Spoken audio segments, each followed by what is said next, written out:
Congratulation sir, तुम्ही run complete करून आलेला आहात. मला फक्त छोटीशी प्रतिक्रिया पाहिजे. कसा वाटला तुम्हाला इव्हेंट?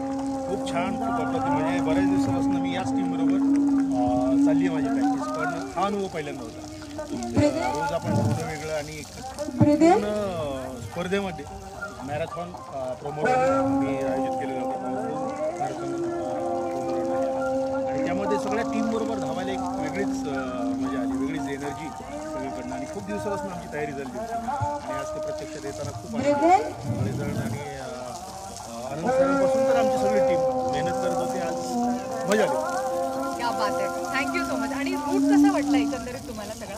रूट खूप छान वाटला, कारण आमचा रोजचा रूट आहे. ॲक्च्युली आमचं कलाशीपासून सुरू करून आमचा याच रूटने आमचा रोजचा रन आहे. आणि त्यामुळे आज असं वेगळं काय नव्हतं, कारण नेहमीचा रूट असल्यामुळे. पण मजा आली, कारण पहिल्यांदा हे अनुभव होतो. तिथे गेल्यानंतर त्या स्पॉटवर पोहोचल्यानंतर तिथे सगळे चीअरअप करणारे आणि नंतर काही काही गोष्टी, कारण रोज आपण धावतो चॉकलेट किंवा संत्रा असं वगैरे कोणी देत नाही.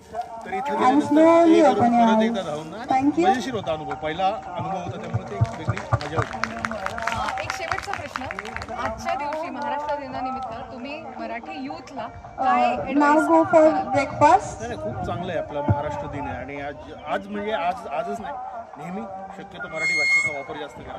आपली मराठी भाषा अभिजात भाषा झालेली आहे आता, आणि ती सगळीकडे पोहोचली पाहिजे, लांब लांबपर्यंत पोहोचली पाहिजे.